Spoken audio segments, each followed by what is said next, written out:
2 Coríntios capítulo 2. 2 Coríntios capítulo 2. Versos 10 e 11. A quem perdoais alguma coisa, também eu perdoo. Porque, de fato, o que tenho perdoado, se alguma coisa tenho perdoado, por causa de vós o fiz na presença de Cristo, para que Satanás não alcance vantagem sobre nós, pois não lhe ignoramos os desígnios. 2 Coríntios parece que é a terceira ou a quarta carta que Paulo escreveu. Paulo escreveu 4 cartas aos Coríntios. Nós temos só 2. Alguns estudiosos consideram que a primeira e a segunda estão contidas na primeira, e a segunda e a terceira seriam contidas na segunda. Outros acham que podem ter se perdido 2 cartas de Paulo. O fato é que a segunda carta de Paulo pode ser a carta severa, ou pode conter parte da severidade da carta que Paulo escreveu aos Coríntios, igreja onde ele esteve como pastor 1 ano e 6 meses. E lá, naquela cidade onde ele chegou lá com tremor e tremor, por causa do seu fracasso em Atenas, ele objetivamente tomou uma linha chamada nada conhecer entre vós, senão Jesus Cristo e esse crucificado. Agora ele está em Éfeso, e de lá ele sabe algumas notícias a respeito da igreja, através de Cloé, uma senhora amiga dele, membro da igreja, que conta algumas coisas que estavam acontecendo lá. Ele escreveu a primeira e provavelmente a segunda carta. Depois ele recebe algumas informações de que houve mudanças. Ele escreve a terceira carta ou a quarta carta, e ele vai mostrando. E nesta carta, então, ele está dizendo uma coisa: pode ser, pode não ser. Pode ser que seja o caso do incesto ou do adultério, do capítulo 5 de 1 Coríntios. Pode ser. Alguns acreditam que não. Alguns estudiosos que procuram verificar que aqui é uma questão de autoridade, que Paulo estava sendo contestado na sua autoridade. Mas pode ser a questão do incesto do capítulo 5, em que havia alguém que estava tendo relação com a esposa do seu pai, com a madrasta. E a igreja não estava tomando consideração. Pode ser que seja realmente a questão de autoridade. Ele diz: a quem perdoais, ele havia dito, olha, basta a punição pela maioria. Mas se ele se arrependeu, a quem perdoais alguma coisa, também eu perdoo. Porque de fato o que tenho perdoado, se alguma coisa tenho perdoado, por causa de vós, o fiz na presença de Cristo. O perdão é na presença de Cristo, para que Satanás não alcance vantagem sobre vós, pois não lhe ignoramos os desígnios. Os olhos do Senhor estão postos sobre todas as pessoas, bons e maus, para ver os seus caminhos. O perdão, eu digo que eu perdoei, mas se eu não perdoei, o Senhor sabe. É na presença de Cristo. Então esse é um assunto que nós gostaríamos de tratar durante algum tempo, que é, aqui o primeiro deles é atirando pedra no telhado. É uma figura, a expressão atirando pedra no telhado, é uma figura de linguagem que ilustra a ofensa. Ninguém vive neste mundo sem algumas pedradas pela frente, outras por trás. Feridas e contusões fazem parte da tragédia no dia a dia de cada um de nós. Há sempre alguém com estilingues jogando algo escabroso em alguma pessoa distraída ou desprotegida.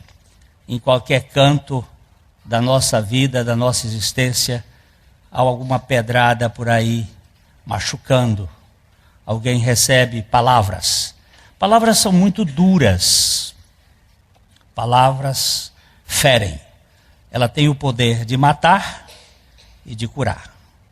Ela tem o poder de ferir e de sarar. Com uma palavra eu posso aleijar ou eu posso curar. Depende da intenção como ela é proferida. As críticas ferinas, as acusações injustas, as traições inesperadas, são muito mais frequentes do que realmente gostaríamos de admitir em nossa ingênua imaginação. Além do que, somos também atiradores disfarçados em pacientes bem espertos. Tanto espertos com S como espertos com X. Espertos com S são aqueles espertos de olho aberto. Esperto com X são os espertos que têm experiência. Nós trocamos a palavra aqui porque eles são dois espertos. Jogar pedra é muito comum. A gente também receber pedrada e a gente jogar pedra. Eu estava contando ontem que uma das goiabas mais gostosas que eu já comi na minha vida foi aos 14 anos de idade, lá no interior do Piauí, na vazante do Rio Paraim, já no final do mês de julho, quando não deve ter mais goiabas. E eu estava com a minha baladeira, ou estilingue, pegando passarinho. Diz que menino que mata passarinho, depois tem que pagar muito pelos seus pecados de baladeiro. E eu andei matando muito passarinho. Acho que é por isso que eu estou sofrendo algumas coisas. E eu estava lá matando algumas codornas e pombas e verdadeiras, e encontrei aquela goiaba que não tinha bicho, e os passarinhos não acharam a goiaba, e eu saboreei a mais doce goiaba da minha vida. Também tinham razão, a fome era tremenda. Tudo que é com fome é mais gostoso. Mas por trás de todas as nossas histórias, nós temos jogadores de pedra. Sou eu que às vezes jogo em você e às vezes é você que joga em mim. Lá em Corrente havia uma guerra das fezes. Dois vizinhos que brigaram. E um jogava o urinol na casa do outro. Você imagina o que significa isto dentro de um contexto onde não havia casinha. Então, era muito comum e a coisa continua do mesmo jeito. Às vezes não é só sogra e nora. São as pessoas que jogam pedra entre os irmãos. Os bastidores dos relacionamentos estão sempre cheios de lixo composto pelos seixos atirados das janelas dos vizinhos, parentes e de gente muito próxima.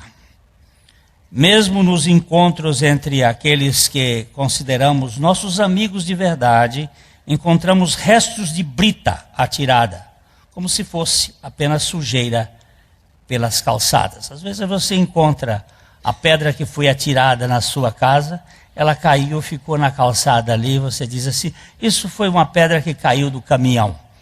Mas nem sempre foi. Foi especialmente para quebrar a sua janela ou quebrar o seu telhado.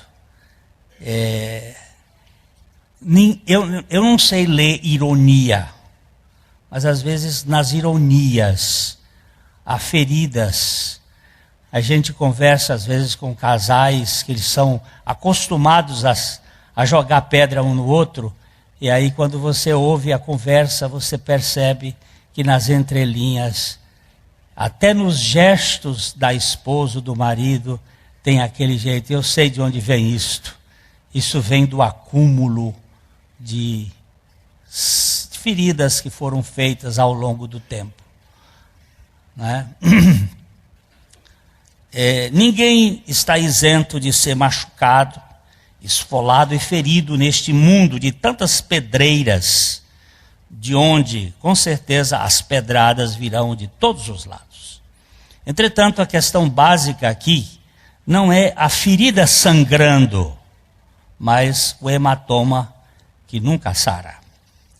Eu queria trabalhar um pouquinho com essa. A ferida sangra, às vezes fere, esfola, joga a pedrada fora, mas aquilo nunca sara.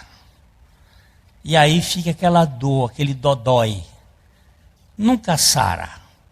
Eu estava lendo essa semana a história que aconteceu em Seattle, nos Estados Unidos, na época de uma Olimpíada dos excepcionais. Antigamente se dizia deficientes, mas não é politicamente correto, os excepcionais. Eram 10 meninos e meninas que estavam para fazer 100 metros raso. O tiro deu e saíram correndo, mas um caiu. Um menino caiu e machucou-se. E ele começou a gritar, chorando. E os 9 olharam para trás. Competidor chamado não excepcional não olha, porque ele quer a vitória. Mas aqueles olharam para trás e viram o menino chorando. E uma menina com síndrome de Down voltou e beijou o lugar onde ele estava sangrando e disse: não chora mais que não dói não, não vai mais doer. E os outros todos voltaram e chegaram os 10 de mãos dadas juntos. E a plateia não parava de bater palmas por mais de 10 minutos. E essa história é contada até hoje como o evento dos sadios, não dos excepcionais. Isso não é loucura, isso não é doença, isso não é deficiência. É aquele que se importa com o ferido. Isso no campo das Olimpíadas não acontece, mas das Paralimpíadas acontece. Porque só o deficiente sabe ter compaixão do outro deficiente. Os outros não sabem. A gente fica muito sarado, as pessoas saradas demais são perigosas. Talvez estejam mais doentes do que tudo. Esse hematoma que nunca sara precisa ser tratado. As pauladas nossas de cada dia precisam ser tratadas cuidadosamente na sala cirúrgica do Calvário. A dor da alma carece de uma medicação radical sob a acurada terapêutica da cruz de Cristo Jesus. É preciso um perdão furioso para tratar o furúnculo da amargura que infecciona os tecidos dos relacionamentos interpessoais. A dor que mora na alma e destrói cada ilusão que nasce e sai pelo canto da boca, gemendo. Ela traz aquela dor. A velhice é uma coisa muito interessante. Os velhos que foram maltratados normalmente são velhos decepcionados. E aí eles têm um gemido. Você vai conversar com eles e eles têm um gemido. É o gemido do esquecimento. Esqueceram de mim, agora eu estou aqui. Eles não celebram mais porque eles trazem uma carga muito grande de pedradas do passado. É interessante quando a gente conversa com o velho. Conversa comigo também. E vocês vão ver a baba no canto da boca. Olha o que fizeram comigo. Olha o que fizeram comigo. Jesus não suportaria tanta dor moral naquelas 6 horas atrozes na estaca, se não estendesse o seu perdão a todos os seus algozes. Quando ele orou aqui em Lucas 23, 34, a parte A, Pai, perdoa-lhes, porque não sabem o que fazem, além de conceder o alvará de soltura aos seus apedrejadores, estava abrindo para si mesmo as portas de um cárcere muito apertado, de sofrimento alucinante, decorrente da amargura. Perdoar é um imperativo do amor. Por favor, queridos irmãos em Cristo Jesus, preste bem atenção. Se Jesus tivesse ficado aquelas 6 horas ali na cruz, sem ter lançado o perdão, a dor seria insuportável. A dor física era grande, mas a dor moral, da mágoa, do ressentimento, ela consome mais energia do que a dor física.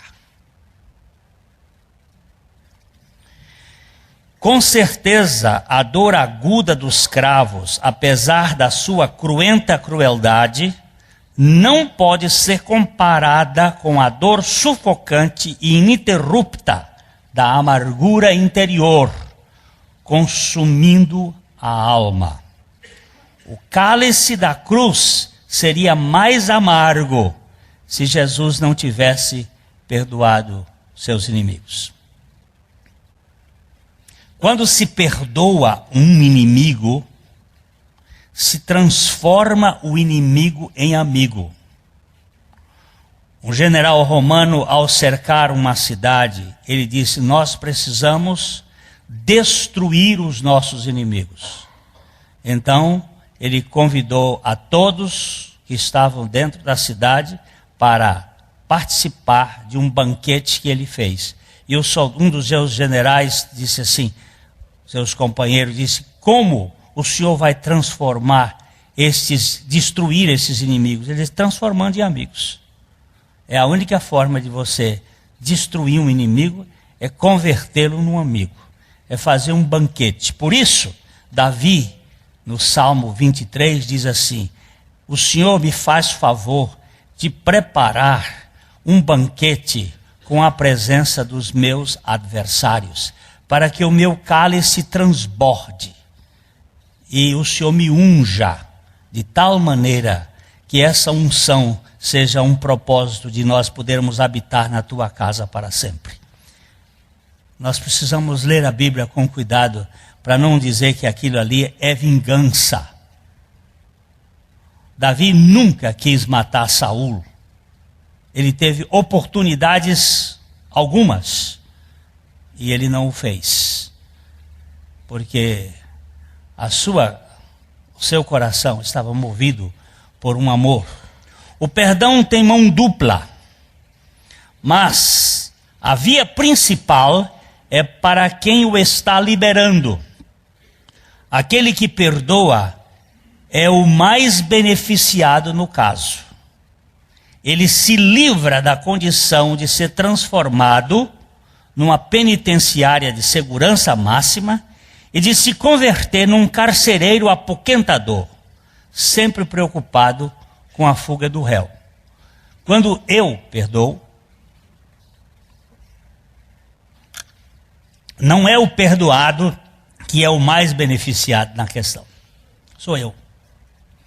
Eu deixo de ser um carcereiro e deixo de ser uma penitenciária. Nem foi para a penitenciária de segurança máxima do Mato Grosso. Nem sabia disso, mas foi. Agora está preso. Agora você virar-se uma penitenciária. Puxa vida. Dizia François Fenelon, arcebispo de Paris: quem tem 1000 amigos nem sempre os encontra, mas quem tem um inimigo encontra-o por toda parte. Quem tem 1000 amigos, você anda por aí, às vezes os amigos não estão no mesmo lugar onde você está, mas quando tem um inimigo, sabe, você está com ele e ele está com você. Você pega um avião para Paris e ele vai sem pagar a passagem. E vai com você, vai dentro de você, vai no seu pensamento, e na hora que você estiver lá no bairro latino, no Quartier Latin, comendo um bom fígado de foie gras, você vai perceber o cara em cima de você, comendo junto e comendo as suas entranhas. Ele estará lá, presente com você. Eu viajava daqui para Cascavel alguns anos atrás, e havia uma pessoa que tinha se tornado, com quem eu estava dividindo um espaço de raiva. Ele era meu inimigo e estava me sufocando o pescoço. E eu viajei acordado até Campo Mourão com esse cara. E eu não conseguia dormir naquele ônibus, brigando com ele, brigando. Quando cheguei em Campo Mourão, o ônibus parava lá e o motorista abria a porta para que alguns passageiros pudessem ir ao banheiro se quisesse. Tinha um cafezinho para ele tomar, e quando ele desceu, eu virei e fiz um teatro. A gente também tem que fazer teatro mais barato para nós. E eu disse para o companheiro de viagem, eu digo: cidadão, você não pagou essa passagem. Você vai aqui em cima de mim me sufocando. E eu quero dizer para você que você está perdoado em nome de Jesus, e a porta foi aberta, você sai, fica aí em Campo Mourão, e eu nunca quero mais encontrar você. Você fica por aí mesmo e desce, e eu vou me embora. E aí viajei.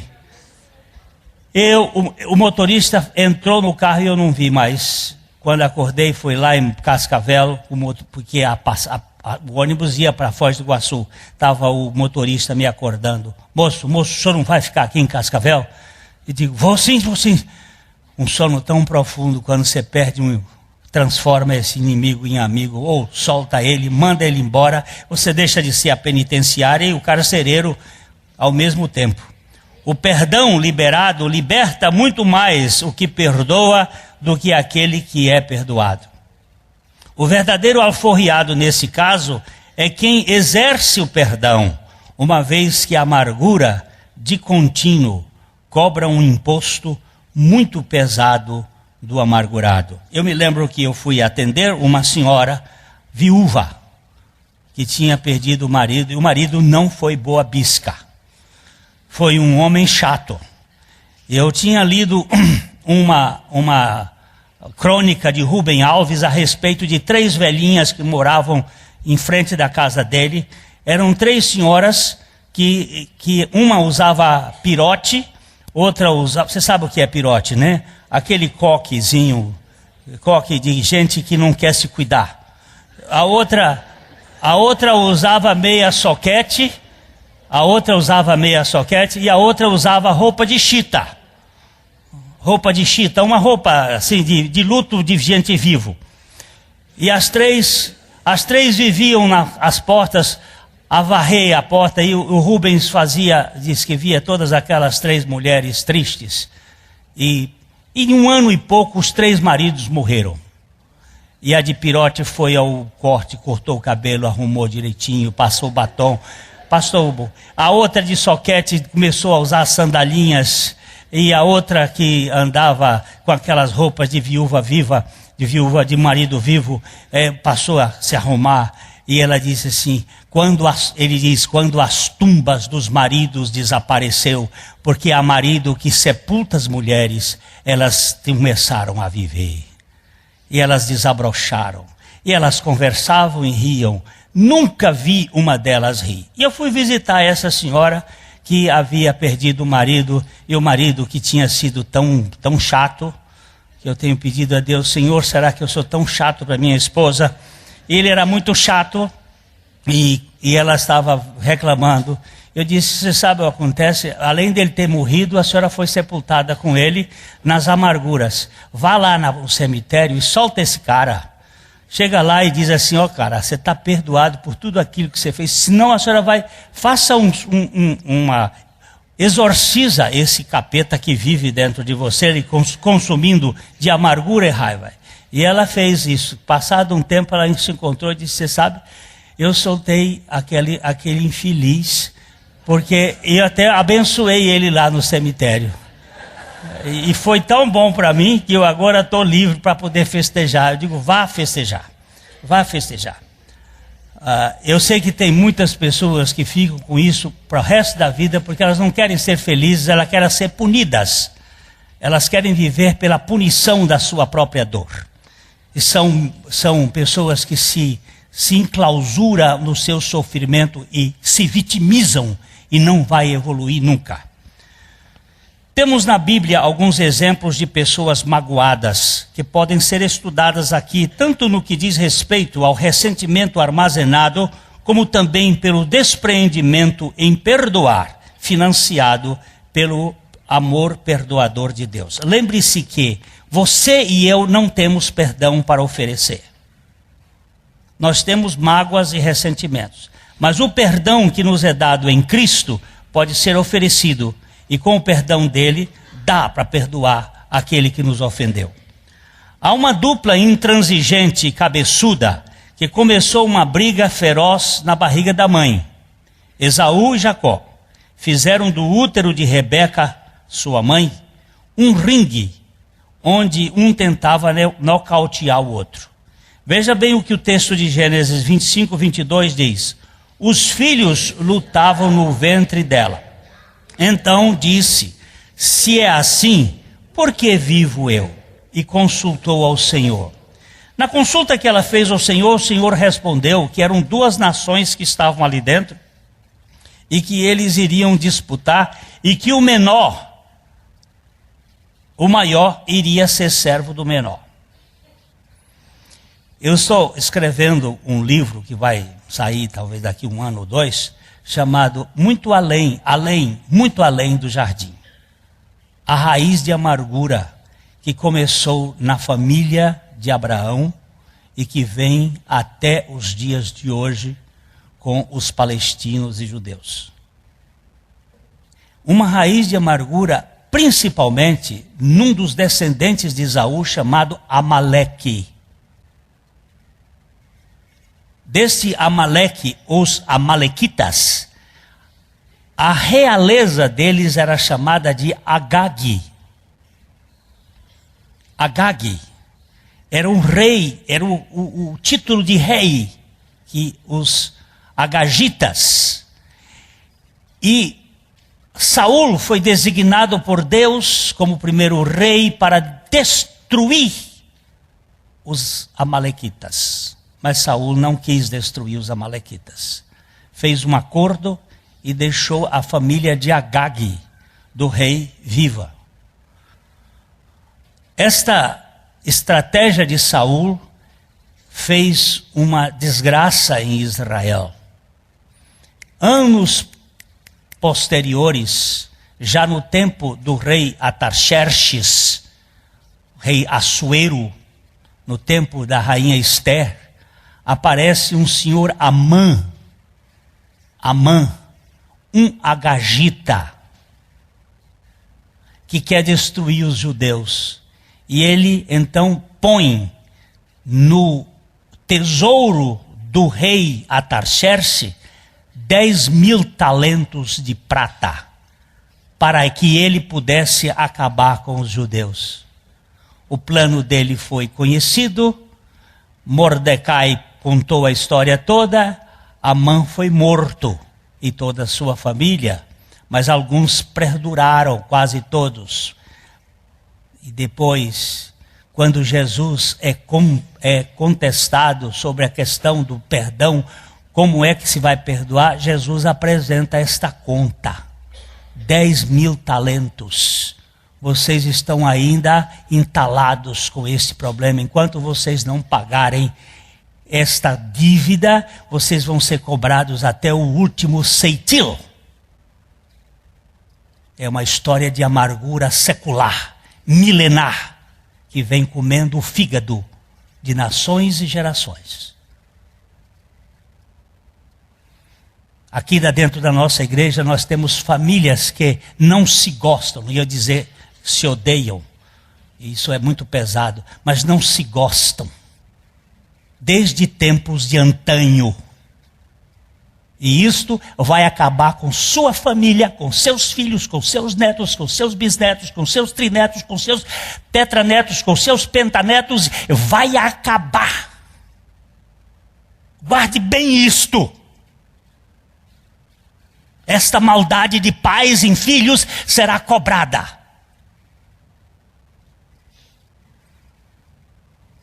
Não pense que Deus vai passar a mão por cima, porque Ele não leva, Ele não deixa que a iniquidade permaneça sem a devida punição. Essa perrenga histórica saiu do ventre da mãe, tomando dimensões terríveis, com o mais novo pegando no pé do mais velho. A disputa entre os dois continuou até que se tornasse uma amargura crônica. Esaú foi vítima de um golpe baixo do irmão em razão de sua própria mentalidade vulgar, no que diz respeito aos valores familiares às avessas. Quando você não consegue amar, mas disputar. Irmãos que disputam, Caim mata Abel. E o assunto fica perenizado. Nós vamos pegar um dia aqui e pegar a família de Caim passando pelo dilúvio. Mas ele não desapareceu, não. Não. Nós vamos pegar a família de Caim e vamos descobrir na Bíblia que a família de Caim casou-se com Cão. Uma filha de Caim casou-se com Cão. E o problema de Cão é que Cão currou o seu pai, Noé. Vocês vão ver Bíblia com mais cuidado, não botando panos quentes. E por que essa maldição existe sobre os cananeus? Ou os cananitas? A disputa dos gêmeos vem gemendo pelos bastidores da história de povos e nações que se engalfinham até hoje nas cavernas do Oriente Médio por causa de uma amargura insidiosa que insiste em agredir as entranhas da alma de gerações em gerações. Os irmãos briguentos, por favor, vocês que gostam de história, leiam Leviatã, de Thomas Hobbes.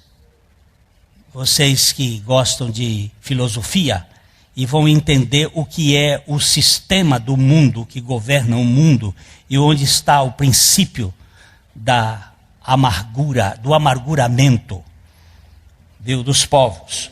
Os irmãos briguentos, apesar de terem feito uma reconciliação dramática, não tiveram um relacionamento amistoso daí para frente. A Bíblia, falando num texto sobre Esaú, deixa claro. Vamos ver Hebreus capítulo 12, versículo 15. Atentando diligentemente para que ninguém seja faltoso, separando-se da graça de Deus, nem haja alguma raiz de amargura que brotando vos perturbe e por meio dela muitos sejam contaminados. Prestem atenção, esse texto está falando de Esaú. O verso seguinte vai contar que Esaú, com lágrimas, querendo buscar arrependimento, não achou. Fica evidente no contexto que o assunto se refere ao desgostoso e amuado Esaú, quando em seguida diz com concisão no verso 17: pois sabeis também que posteriormente, querendo herdar a bênção, foi rejeitado, pois não achou lugar de arrependimento, embora com lágrimas o tivesse buscado. Arrependimento e remorso são coisas bem diferentes. Remorso tem lágrimas. Lágrimas que às vezes rolam, mas não tem a dor do arrependimento. O que traz pesar e que leva é o arrependimento de Deus. remorso, choro e lamento não quer dizer que houve verdadeiro arrependimento, nem reconciliação formal significa que houve perdão. Há muita gente agindo com diplomacia no palco, enquanto esconde uma mágoa no camarim da sua alma. Quando você mexe um pouquinho, aí vem o tom da dor. Aquela dorzinha. Ai, eu me lembro daquele tempo. Não é possível vivermos na terra sem cotoveladas, pedradas e pauladas. Mas também não é possível vivermos com um mínimo de saúde mental sem perdoar os nossos agressores. O ódio aos algozes é algo agonizante para as emoções benfazejas. Lá em Cochabamba, agora, depois das últimas palestras, um senhor, um pastor de 80 anos veio falar comigo e ele disse assim: hoje eu estou entendendo o que aconteceu com aquele irmão. Ele veio da Colômbia alguns anos atrás. E eu perguntei para ele: como você se chama, meu irmão? Ele disse: meu nome é Cristiano. Ele disse: Cristiano de quê? Ele disse: somente Cristiano. Mas você não tem um sobrenome? Aí ele disse: não me faça lembrar daquele velho que já morreu na cruz com Cristo. Ele disse: mas como você entrou aqui na Bolívia? Qual foi o seu nome no seu passaporte? Ele disse: esse nome não é o nome que eu tenho no reino de Deus. Esse é um nome velho, de uma pessoa velha e amargurada que já morreu na cruz. Eu não quero me lembrar de José Martins. Ele já morreu. José Martins só é um nome que eu estou dando aqui, porque ele deu um outro nome que eu não me lembro.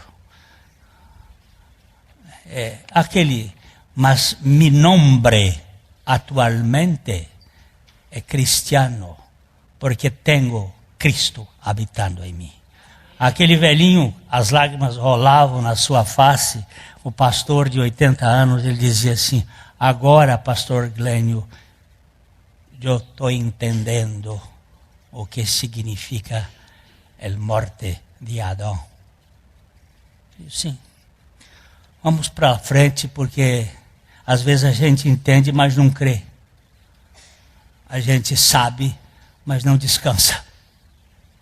Ainda fica reivindicando, fazendo parte do sindicato, o sindicato que quer, em vez de ir para o SUS, vai para o sírio-libanês.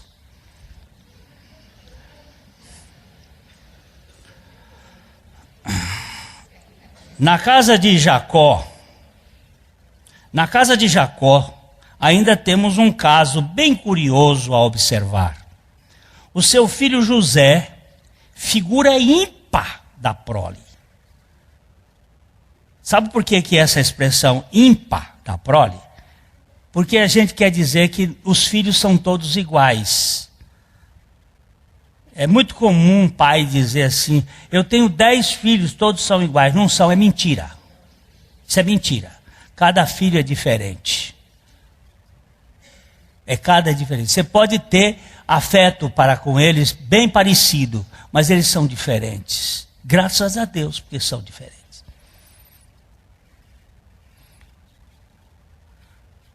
Nós precisamos acabar com essas conversas de pai querendo fazer negociada com o filho. O filho sabe quando o pai... E ele ainda diz assim: fulano, você gosta mais... Lá em casa tem umas coisas, os filhos dizem assim: vocês gostam mais do Léo do que de nós. E eu deixo eles dizerem isso. Não vou discutir, porque isso faz parte da briga dos filhos. A figura ímpar foi alvo da inveja dos seus irmãos ambiciosos, que suscitaram uma crise gravíssima, provocada por este sentimento mesquinho no seio da família. José foi vendido como escravo e, em consequência de sua conduta irrepreensível, acabou comendo o pão que o diabo amassou com a cauda. Durante 13 anos de sua biografia, ele sofreu injustamente desprezo, acusações e prisões, sendo mantido como um criminoso numa masmorra. Ele foi vítima do olho gordo dos seus irmãos invejosos. Isso acontece nas boas famílias. Isso acontece em todo lugar, nos relacionamentos. O olho gordo. Nada pode ser mais atroz para uma pessoa correta do que o sofrimento causado por acusações e injustiças. A lama ácida e fétida, atirada sobre o linho branco, deixa uma mancha de difícil remoção. A dor da tirania é esmagadora. José tinha razão para se vingar. Ele tinha toda a razão. Ele foi maltratado, foi injuriado. Entretanto, quando os ventos mudaram de direção e ele passou de réu condenado na cadeia a ser o segundo homem mais importante do reino no Egito, com a faca e o queijo na mão para retaliar os seus irmãos invejosos, se quisesse, sua atitude foi bem diferente de quem nutre a vingança por debaixo dos panos. A pessoa tratada pela graça de Deus não tem opção. Não tem opção. Ou perdoa, ou apodrece. Ou perdoa, ou apodrece. José não se fez de coitadinho. O perdão era a sua única alternativa como filho de Deus. Favorecido pelo cordeiro imolado desde a fundação do mundo, ele espreme o carnegão e responde aos irmãos culpados em Gênesis 50, 19 e 20. Não temais, acaso estou eu em lugar de Deus? Vós, na verdade, intentaste o mal contra mim, porém Deus o tornou em bem para fazer, como vedes agora, que se conserve muita gente em vida. Olha só. Tinha todo a possibilidade de pegar o taco do golfe e sentar na cabeça dos irmãos. Mas ele deu uma tacada de mestre. É a tacada do perdão. Meus irmãos, vocês me fizeram mal, mas Deus transformou o mal em bem. Você está vendo que agora eu sou o segundo homem aqui no governo para preservar as riquezas, a comida, e agora vamos preservar os 70 membros da família que estão morrendo de fome, e nós vamos cuidar disso aqui. E vocês vão ser abençoados por aquilo que vocês fizeram de mal. Deus transforma o mal em bem. Em vez de você ficar aí refém do seu sentimento de amargura, solta o preso, manda ele ir para casa, perdoe a sua tia, que nós estávamos vendo há poucos dias que o pai separaram da mãe, a mãe teve um problema lá, sei lá com quem, e depois o pai foi morar numa outra cidade e ele mandava o dinheiro para cuidar dos filhos, mas tinha uma tia no meio do caminho que recebia o dinheiro e não dava, e eles ficavam malhando o pai. Só estão descobrindo isso 30 anos depois da morte do pai e de tudo. O pai mandava o dinheiro e a tia velha pegava o dinheiro e não deixava para o filho. Tem sempre um gavião na gaiola tentando tirar o... Tem sempre por ali alguém querendo levar vantagem. E a família da minha esposa, ou a avó dela ficou viúva e o irmão maçom foi cuidar dela, deixou ela com os panos do corpo. É assim que fazem muitos. Mas você sabe de uma coisa? Deus enxerga. Deus vê. E viúva e órfão, tenha cuidado, meu filho. Tenha cuidado com essa turminha aí, porque essa turminha aí, não sei por que Deus tem os olhos em cima deles. Isso é uma coisa de injustiça. Deixa Deus fazer justiça. Por isso, eu não estou no lugar de Deus, deixa Deus cuidar. E depois você vai ver na história de Israel como Deus cuidou daqueles que fizeram mal a José, dos irmãos que fizeram. Deus sabe fazer a coisa, mas ele faz com amor. Mas que ele faz justiça? Não tenha dúvida. Eu é que não quero entrar no tribunal dele lá não, para dizer como é que ele deve fazer. Eu fico de fora dizendo o seguinte: o assunto, eu só quero perdão. Me deixa perdoar. Não existe atalho, meu irmãozinho, ou uma segunda vinha no caminho do perdão na vida dos filhos de Deus. Como também não existe pecado tão grave que a graça de Cristo não nos garanta a disposição de liberar o perdão de modo legítimo. Já falei, é a graça que nos habilita. Por favor, quando Augusto Wegelin Fonseca Paranaguá foi alvejado com um tiro na testa, lá em Teresina, em 97. Quando eu soube disso, meu irmão mais velho do que eu, foi uma luta. Eu fiquei muito furioso, eu chorava, eu gritava. Por que fizeram isso com ele? Por quê? Por que logo com ele, o melhor da turma, o menos egoísta? Por que foram fazer com ele isto? E o choro era choro de dor, e dor profunda. E eu estava lá e eu disse para minha esposa: não quero ver ninguém, me deixa aqui, me deixa sozinho, deixa eu me desabafar. Mas aí eu escutei, naquela hora que eu estava chorando e brigando com Deus, eu escutei uma voz que dizia assim: assim como Deus em Cristo vos perdoou, perdoai vós também. E eu gritei, literalmente: eu não consigo!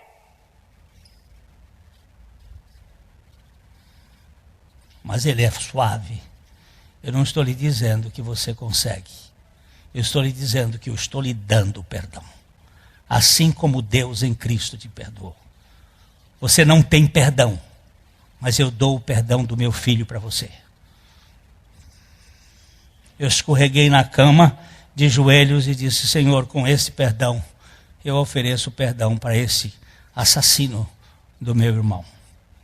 E eu digo isso agora, depois de muitos anos, que minha irmã mais velha nunca conseguiu perdoar. Ela tem sofrido com glaucoma.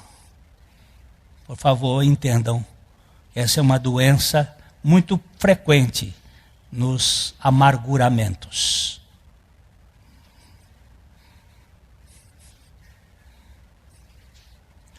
Não é só essa não.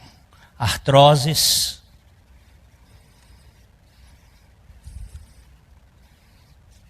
cânceres. Eu sei que eu tenho coisas que eu preciso ser tratado pela graça de Deus, que não podem ficar aqui dentro.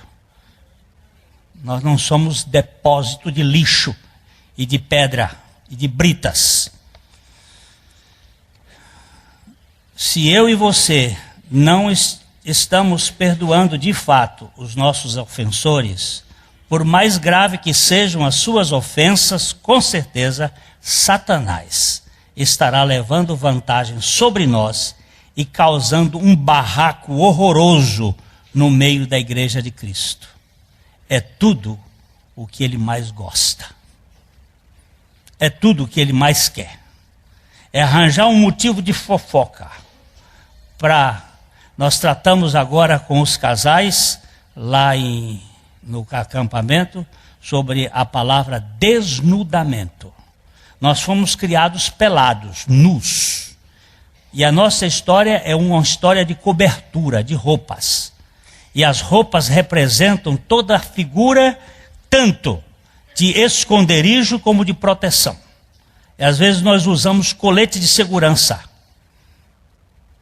E não nos tocamos. E não somos curados. Mas a igreja é um lugar de desvestimento. A primeira coisa que fizeram com Jesus Cristo, antes dele chegar na cruz, foi tirar a roupa dele toda. Eu sei que tem muitos quadros de Jesus sendo crucificado, que são com uma tanguinha na frente, mas ele não estava não. Ele suportou a vergonha, por causa da ignomínia, por causa do amor e da alegria que lhe estava proposta, poder salvar pessoas de seus esconderijos, de suas mentiras e de suas falsidades. Aqui não precisa ninguém fingir que é o que não é. Pode vir pelado, que aí você vai ser curado. Eu sei que homem tem muita dificuldade de entrar num banheiro, aqueles homens todos pelados, por causa do problema do tamanho do órgão. E aí uns que têm órgão maior se são chamados mais potentes. E aquele que tem o pingo pequeno fica sendo julgado. Aí fica tudo. Mas isso aí tem coisas muito mais profundas e psíquicas. Que precisam ser tratados à luz da palavra de Deus. Senão nós vamos ficar aí com essa batendo no peito. Olha aqui, eu sou o melhor. Pois é. O perdão não é um opcional no desempenho da fé cristã. Corrie ten Boom, que foi um exemplo cristão na defesa anti-sionista na época da Segunda Guerra, disse: não há outra forma de tocar o oceano do amor de Deus senão perdoar e amar os inimigos.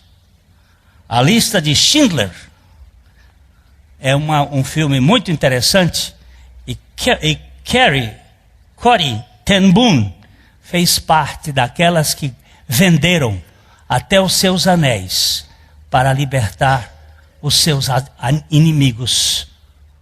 Os seus inimigos. Na lista de Schindler, ele sobrou só a aliança. E ele chorou, dizendo: eu podia ter vendido esta aliança. Era menos um que ia parar o fogo. Não há escolha. Ou perdoo ou pereço no meu mau humor. Quer dizer que mau humor tem muito a ver com isso? Tem. A agonia do magoado o atribula ao extremo e o mantém distante de verdadeiras amizades. Ninguém minimamente sadio gosta de conviver com gente feroz, ferina e fértil em fabricar lesões. Eu ouvi um moço dizendo assim, lá em São Paulo. A tia disse: meu filho, você não tem ido me visitar? Isso eu estava pregando numa igreja presbiteriana e ela encontrou com um sobrinho. Meu filho, você não tem ido me visitar? E ele virou para ela assim: quem é que gosta de ir na sua casa, tia?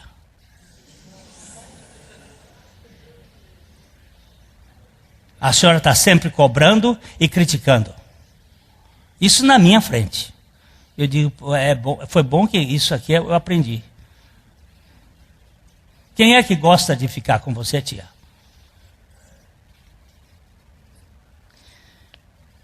Ela disse: mas ele é mal educado.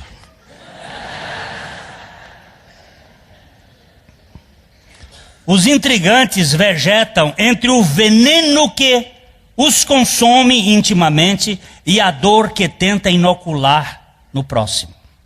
Contudo, a toxina que é injetada no outro acaba também o intoxicando ainda mais. James Coulter afirmou: o espírito que não perdoa como forma de orgulho é o assassino número 1 da sua vida espiritual.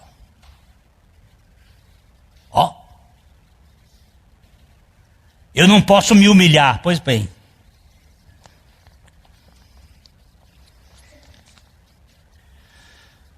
Eu estou ouvindo agora de um camarada que fugiu daqui por causa de orgulho e agora está sofrendo a consequência. O orgulho é isto que faz. A família está sendo desfacelada.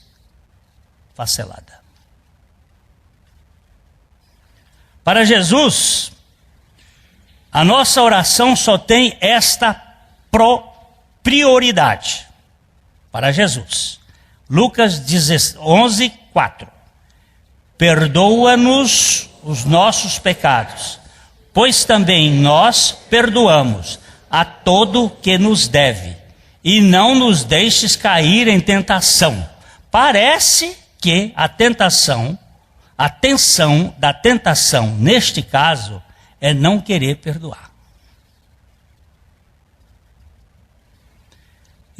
Primeiro ele disse, perdoa, porque nós aqui estamos dispostos a perdoar. Por favor, Senhor, o Senhor já nos deu essa disposição. O perdão é um dom maravilhoso da graça de Deus e o portal que conduz à sala da comunhão. Li a história de uma mãe que perdoou o assassino do seu filho e durante o período da condenação, ela o visitou semanalmente, cuidando dele na cadeia.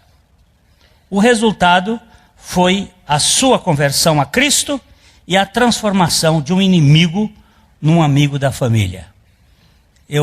A história termina dizendo que aquele moço se tornou o filho daquela família, o filho no lugar do que ele matou. Ele veio morar na casa. Aí você diz isso é impossível. É impossível só pela vida de Cristo. Mas pela vida de Cristo é possível. O que são impossíveis para os homens, são possíveis para Deus. Nós sempre teremos alguém atirando pedra em nosso telhado de barro. Cabe a cada um de nós, subsidiados pela graça do Pai, consertar as goteiras. Sem, entretanto, jogar os cacos de telhas quebradas no quintal daquele que nos alvejou. Porque às vezes a gente faz um negócio seguinte, tá aqui, mas eu vou jogar a pedra lá na casa dele. A pedra na Geni. Aquele que nos garante tão grande empreendimento, seja a glória, a honra para sempre. Bendito seja para sempre aquele que nos capacita para isso. Eu não tenho capacidade e você também não. Mas Ele tem esse poder de nos fazer assim. A mensagem que você acabou de assistir faz parte do Ministério de Comunicação Palavra da Cruz. Temos um grande acervo de estudos bíblicos em áudio e vídeo. Distribuímos também gratuitamente o jornal mensal Palavra da Cruz. Entre em contato conosco pelo fone fax 0 operadora 43 3322 3037 ou pelo e-mail com@palavradacruz.com.br. Visite-nos também pelo site www.palavradacruz.com.br. Graça e paz.